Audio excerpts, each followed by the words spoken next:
Pessoas querem ver políticas públicas fazendo a diferença onde vivem. Pessoas querem ir e vir pelas cidades, até mesmo usando bicicletas, por que não? Pessoas querem ter acesso à saúde, inclusive se precisarem se refugiar em um outro país. Pessoas querem seus direitos, mas será que na prática eles são para todo mundo? Com essa pergunta em mente, a gente começa mais um episódio. Tá na hora de viver ciência. Átomos e inferências, robôs que trabalham sem terno, resíduos postos à venda, vacina contra o cemitério, conforto e freio nas ganas, planeta é mais que hemisférios, ciência mata, ignorância, desvenda olhos e mistérios.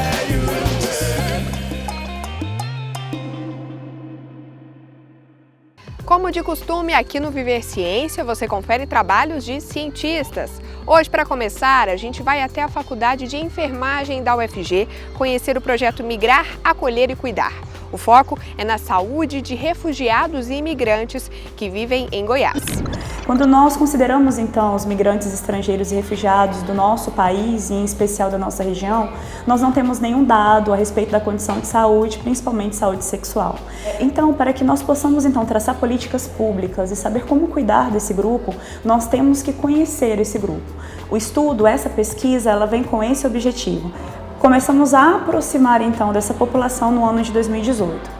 Juntamente com alguns líderes religiosos e outros membros que trabalham junto com essa comunidade. Nosso grupo de pesquisa, o NECAI, ele propôs então executar esse projeto de pesquisa e também de extensão com esse grupo, que tem como objetivo avaliar a condição de saúde sexual e também promover algumas ações de prevenção. Não basta migrar, não basta receber esses migrantes, nós temos que acolher e temos que cuidar. O projeto faz parte do NECAI, Núcleo de Estudos em Epidemiologia e Cuidados em Infecções Transmissíveis e Agravos à Saúde Humana. O grupo reúne diferentes áreas da saúde, atualmente com 6 professores que orientam aproximadamente 30 alunos. E tem parcerias internacionais com a Universidade Nova de Lisboa, de Portugal, University of Florida, dos Estados Unidos e Ryerson University, do Canadá. A equipe investiga infecções sexualmente transmissíveis e as interfaces violência, consumo de álcool e drogas, com foco nas populações vulneráveis. Imigrantes que nós estamos trabalhando agora é uma população vulnerável porque ela tem baixo acesso à saúde, aos serviços públicos de saúde, por várias questões, né? Eles estão vulneráveis porque estão fora do país deles, vivendo muitas vezes em condições adversas. E essas pessoas acabam, por conta de todas essas questões sociais que o envolvem, mais suscetíveis, de repente, à violência, mais suscetível a doenças infecciosas, mais suscetível ao consumo de álcool. Professora, de onde vêm esses imigrantes? Bom, aqui no estado de Goiás, que nós tivemos um contato prévio, a maioria são haitianos, a grande maioria. Também tem um grande número de venezuelanos e de africanos. São com esses grupos que nós fizemos contato. E como é que vocês entraram em contato? Como é que foi esse processo, professor? Bom, o projeto, quando ele foi aprovado, a gente já começou um trabalho de adentrar dentro dessas comunidades, principalmente por via dos líderes desse pessoal. Então tem líderes religiosos, tem os voluntários, que são pessoas que eles já conhecem. Então a gente ficou um ano trabalhando junto com esse pessoal, se inserindo, participando dos eventos, se fazendo conhecer, para a gente ter esse vínculo e que eles também tenham a segurança e a confiança no nosso trabalho. Então a gente começou esse processo em 2018 e só depois de um ano e meio que a gente de fato foi lá para fazer a coleta dos dados e a análise do sangue e tudo esses procedimentos que a gente faz lá.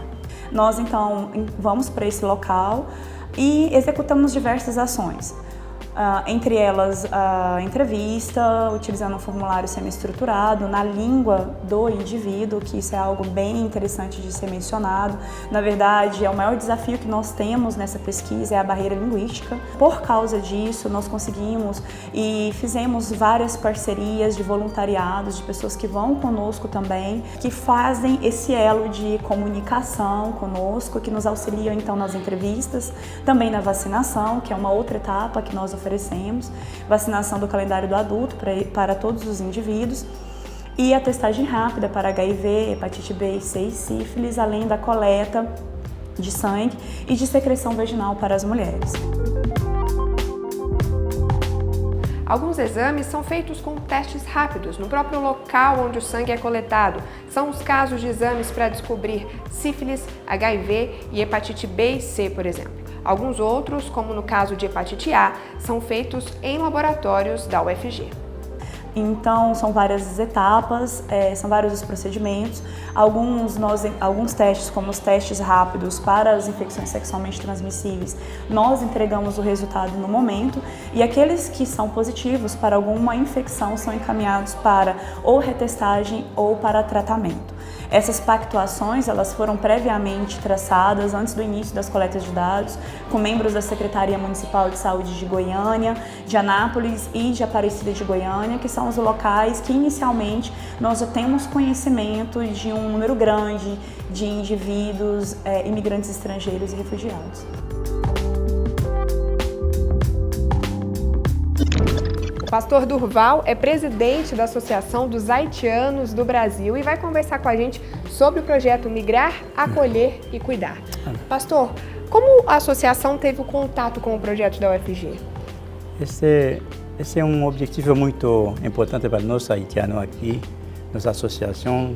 E esse dia que eles vêm aqui, apoio nossa e associação com haitianos, esse fica bom. Esse costuma ter muito eficiência para nós, porque é muito bom conversar secretamente com outra, ninguém não sabe o que está falando. Ele conversa junto com ele, não junto, separado, e fazer exame normal e vacina também. Esse fazer carta do vacina para eles também. Saúde é maior para a vida de uma pessoa. Se você não tem saúde, você não pode falar bem, dormir bem e comer bem e trabalhar bem. Essa saúde é muito bom para todo mundo e para nós haitianos. Eu agradeço muito esse projeto. Até o momento, nós já coletamos 257 amostras, né? Então 257 pessoas participaram do evento. Ainda está sendo analisado esse sangue, esses dados.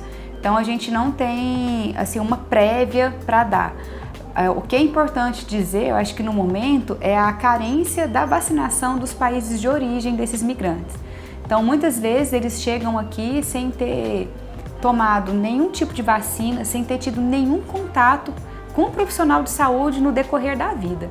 Então, desde o país de origem até aqui, nós somos o primeiro contato com o profissional de saúde, com a saúde que eles estão tendo. Eu acho que nós, enquanto universidade, nós estamos aqui para servir à sociedade.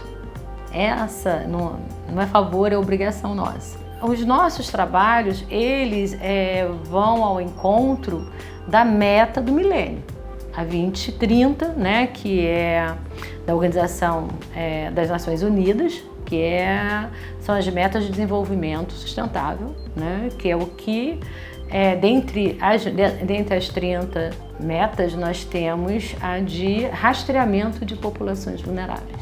Essas populações, em geral, são populações que não vão na unidade de saúde. Geralmente são populações que vivem à margem dos serviços públicos de saúde. Então é muito importante que a gente vá até essa população, faça essa busca ativa e vá até essa população e faça essa intervenção junto a essa população. No próximo bloco, a gente fala de gestão e políticas públicas em Goiás. Não sai daí!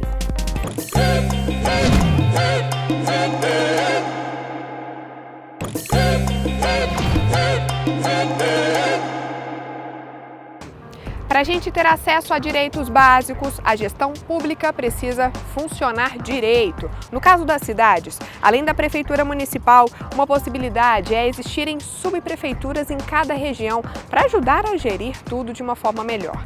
E é esse o assunto do bloco de agora.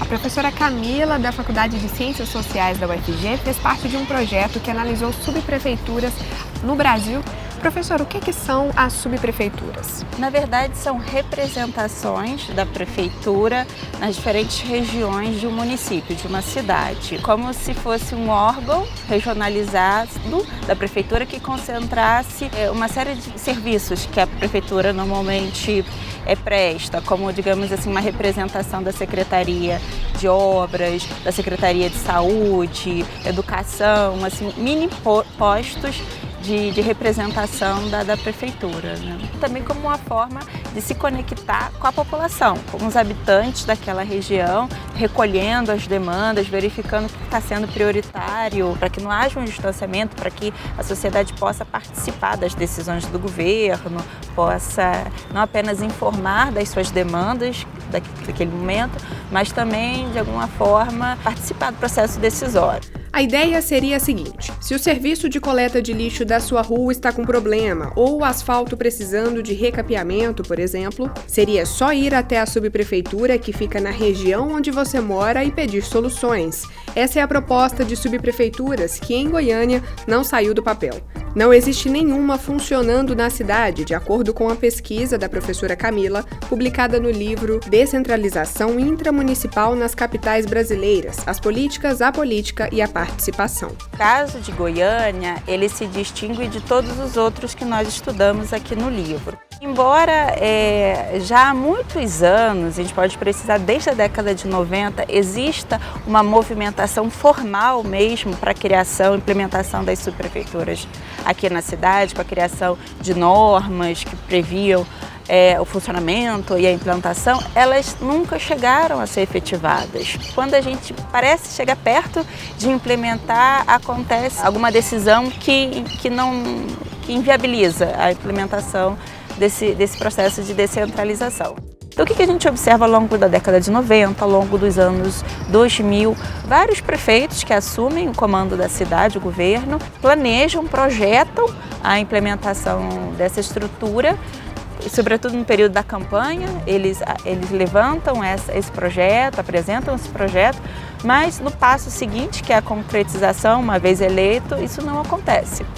A gente observou governos que foram mais empenhados em levar adiante esse compromisso, empenhados em que sentido? Chegando a estabelecer leis que previam a criação, o funcionamento, a organização, mas sempre ficava nesse estágio, né? Professora, quais seriam os possíveis motivos para isso não acontecer, para as subprefeituras não começarem a existir de fato? De maneira geral, a gente pode separar em dois momentos. Na década de 90, nós ainda não tínhamos uma legislação que criava. Então, o desafio era fazer com que a legislação fosse aprovada pela Câmara Municipal, de supor a resistência dos vereadores e muitas das vezes, quando o governo sabe que um projeto não vai ser aprovado, ele sequer manda. Isso acontece no nível municipal, estadual, federal, na relação entre os dois poderes. Então havia essa resistência inicial na década de 90. Isso foi, de alguma forma, resolvido na gestão do Íris Rezende em 2008. Só que havia o desafio seguinte, que é o que se prolongou até hoje: como efetivar esse arranjo? E uma das resistências encontra-se justamente nos próprios vereadores, que muitas das vezes tem o seu reduto eleitoral em regiões, em bairros, em regiões da cidade em que essas subprefeituras passariam a atuar, e eles temem alguma concorrência com essa prestação de serviço da prefeitura e em relação aos serviços que esses vereadores estão acostumados a intermediar localmente, né? Então há, sobretudo, resistências políticas a esse projeto.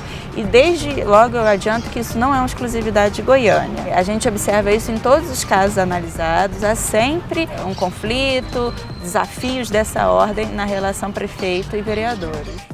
O livro, que contém análise sobre Goiânia, reúne pesquisas envolvendo 8 capitais brasileiras. Goiânia e Rio de Janeiro foram observados pela professora Camila, e outros pesquisadores do país analisaram Belo Horizonte, Vitória, São Paulo, Fortaleza e o Distrito Federal. Das 8 capitais que vocês analisaram, professora, qual é a que se destaca, que está conseguindo levar de melhor forma as subprefeituras? Elas estão mais ativas? Olha, isso varia muito. A depender de quando a cidade conseguiu implementar esse projeto, ela pode ter já tido períodos prósperos e períodos já de, digamos assim, um refluxo desse êxito. E eu sempre tive o caso de São Paulo como um contraste ao que eu verificava no Rio. Por quê? Porque lá o processo de implementação das subprefeituras foi muito mais institucionalizado, organizado, formalmente, né? Então as subprefeituras lá tinham um orçamento próprio, tinha uma estrutura de funcionamento muito distinta da que eu observava no Rio. Isso sempre foi para mim algo exemplar, mas em contato com o pesquisador que se deteve ao caso de São Paulo, eu comecei a ter conhecimento, a entender uma série de também dificuldades, desafios que o modelo de lá enfrenta. Mas se hoje a gente faz e resolve tantas coisas com os smartphones na palma da mão, será que a ideia de subprefeituras não pode ser, digamos, atualizada? Desse ponto de vista, a funcionalidade das subprefeituras, elas já não são assim, tão urgentes, porque há outros canais de comunicação. Ou melhor dizendo, deveria haver, mas seria uma ferramenta muito simples que ajudaria a resolver. Veja você, se antes a gente precisava de um órgão com pessoas trabalhando para receber, para ter essa comunicação entre governo e sociedade, hoje em dia um aplicativo poderia já ser um canal super eficiente para a apresentação dessas demandas. Professor Eduardo Green, da Fundação Getúlio Vargas de São Paulo, para falar com você sobre o livro Descentralização Intramunicipal, as políticas, a política e a participação, considerando a análise que fizemos das subprefeituras na cidade de São Paulo. Esses 3 eixos nos ajudaram a analisar de que forma a descentralização, criando subprefeituras, teve ou não impacto na melhora dos serviços prestados para a população nos bairros e concluímos que não é possível afirmar que há uma relação positiva. O segundo aspecto foi a relação entre a organização da gestão territorial e a forma como prefeitos concedem benefícios para os vereadores nomearem seus indicados nas subprefeituras. E aí nós encontramos uma forte associação mostrando que subprefeituras ajudam prefeitos a compor sua coalizão de governo na Câmara Municipal.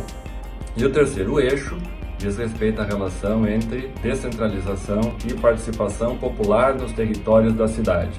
Da mesma forma, concluímos que não é possível confirmar que haja uma associação entre esses 2 aspectos. Resumindo, subprefeituras são um aspecto essencial na gestão de grandes cidades como São Paulo, mas nem por isso perfeitos do ponto de vista de conseguir avanços significativos nessas 3 dimensões de análise.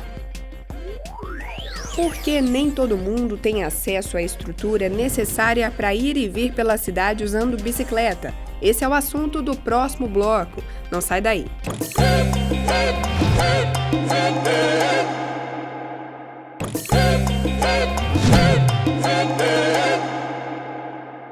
As bicicletas podem ser uma boa alternativa para melhorar a mobilidade urbana. Mas já que hoje a gente está falando de direitos, quem será que tem acesso às ciclovias ou às bikes compartilhadas nas cidades? Bom, um pesquisador da UFG resolveu responder perguntas como essas, olhando para Goiânia. E a gente confere agora. Nas cidades, alguns espaços são importantes para a chamada ciclomobilidade. As ciclovias são espaços com barreira física para a circulação exclusiva dos ciclistas. Ciclofaixas têm apenas sinalização no chão, sem separação física. Já as ciclorotas são caminhos da cidade com um tráfego maior de ciclistas e sinalização alertando sobre a presença deles. A gente vai conversar agora com o João Paulo, que fez uma pesquisa de mestrado no programa de pós-graduação em Geografia na UFG. João Paulo, seu tema foi ciclomobilidade em Goiânia, não é isso? Exato. Conta pra gente primeiro o que é a ciclomobilidade. Ciclomobilidade é uma forma de se deslocar pela cidade a partir da bicicleta, mas nós defendemos que a ciclomobilidade ela tem maior amplitude, maior abrangência a partir da intermodalidade, da integração entre a bicicleta e os eixos modais de transporte coletivo. No caso aqui em Goiânia, o serviço que nós temos de transporte coletivo de alta capacidade são os ônibus, mas em outras cidades existem trens, metrôs. E como é a ciclomobilidade aqui em Goiânia, na capital? Ainda muito incipiente. A infraestrutura ou as infraestruturas cicloviárias de Goiânia estão localizadas no centro e nos bairros próximos ao centro da capital. Essas infraestruturas elas são inexistentes nos bairros periféricos de Goiânia E além disso, parte das infraestruturas cicloviárias existentes em Goiânia, elas são restringidas, o seu uso ele é restringido pelo poder público municipal. Parte dessas infraestruturas, só para a gente citar algumas, como por exemplo aqui as ciclofaixas do setor Goiânia e a própria ciclofaixa da Alameda das Rosas, ela só pode ser utilizada aos domingos e feriados, das 7 às 18 horas. Então não contribui com a formação de uma cultura ciclística na cidade, elas foram pensadas mais como opção de lazer para uma parcela da população e não atendem às necessidades cotidianas de realmente quem necessita, quem utiliza a bicicleta diariamente.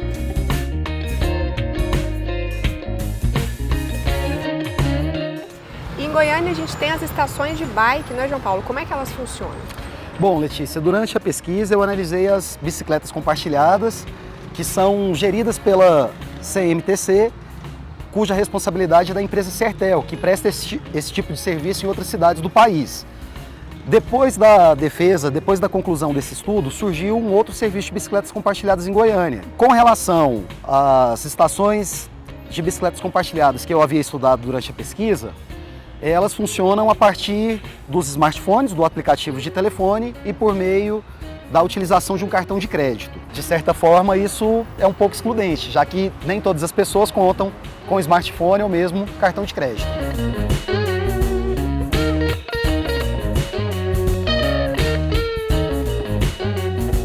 Basicamente, todos os dias, de segunda, quarta e sexta, eu utilizo. Bom, questão de pontos positivos, eu vejo a questão da facilidade em eu estar circulando pela cidade. Eu não preciso pegar ônibus, nem gastar com transporte. Também o esporte, né? A gente acaba se movimentando, tendo o dia que a gente trabalha o dia todo sentado, serviço de escritório, acaba facilitando a nossa vida também. Os pontos que poderiam melhorar seria principalmente a questão das manutenções. Às vezes eu pego uma bicicleta que está com o pneu murcho, ou com a marcha passando, a corrente cai, e acho que isso é falta de manutenção. E cuidado também dos próprios usuários, né? Essas estações elas estão localizadas em bairros pontuais, que são eles o centro, setor oeste, setor universitário, Bueno, Bela Vista e o setor marista, além do setor Pedro Ludovico. Goiânia possui aproximadamente 900 bairros e cerca de 9 bairros apenas são contemplados com esse tipo de serviço. João Paulo, e o custo-benefício dessas estações de bike aqui em Goiânia? Bom, eu posso avaliar, Letícia, o custo em relação à utilização do serviço. Então, para o interessado, é mais viável utilizar a bicicleta compartilhada do que mesmo embarcar no transporte coletivo. A tarifa dos ônibus em Goiânia custa R$ 4,30 e a utilização diária da bicicleta compartilhada tem um valor de R$ 4. Em geral, João Paulo, para fechar, o que você percebeu da ciclomobilidade em Goiânia, como estamos e como a gente pode evoluir? A ciclomobilidade ainda é muito incipiente, embora o plano diretor ele traga indicativos, né, de que a cidade necessite da construção de infraestruturas cicloviárias, pouca coisa tem sido feito nesse sentido. As próprias estações de bicicletas compartilhadas, elas crescem de uma forma muito lenta e eu penso que Goiânia tem um potencial muito grande para a exploração da ciclomobilidade. Nós devemos considerar a geomorfologia da cidade, que de certa forma é aplanada, o que favorece a utilização da bicicleta, e ao mesmo tempo o estímulo ao uso da bicicleta ele traz maior qualidade de vida para toda a população goianiense. Diminuiríamos a dependência dos automóveis, melhoraríamos a qualidade local do ar e, além disso, estimularíamos a população a ter um hábito de vida, um estilo de vida mais saudável, menos sedentário. Para a mobilidade em geral, talvez também poderia ajudar, né, a descongestionar um pouco. Ao mesmo tempo em que a bicicleta ela diminui a dependência do carro, ela também desafoga, ela diminui a pressão sobre os transportes coletivos. Então, eu penso que o estímulo à ciclomobilidade é algo que traria e trará vantagens e benefícios para toda a cidade de Goiânia.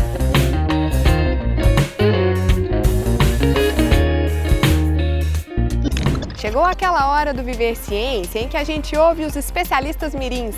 É o Casulo de Ideias.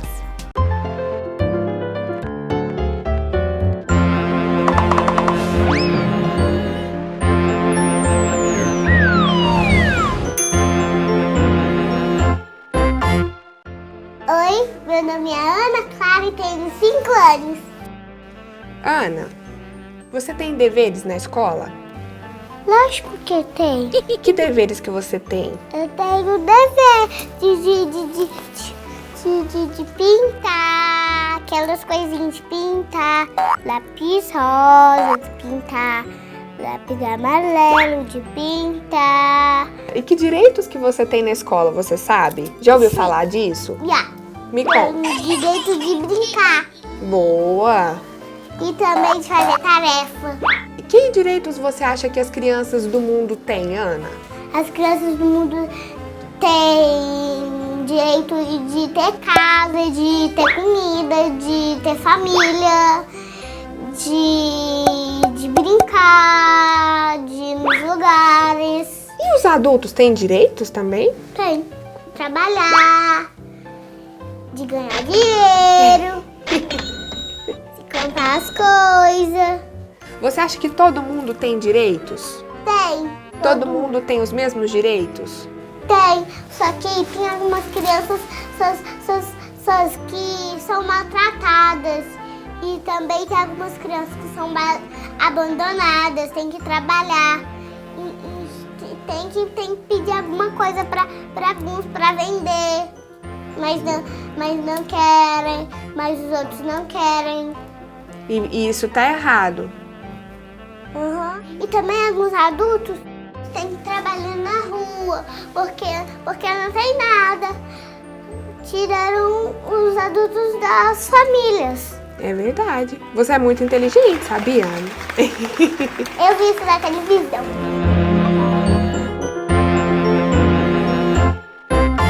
Bom, por hoje é isso. Viver Ciência fica por aqui. Até o próximo episódio.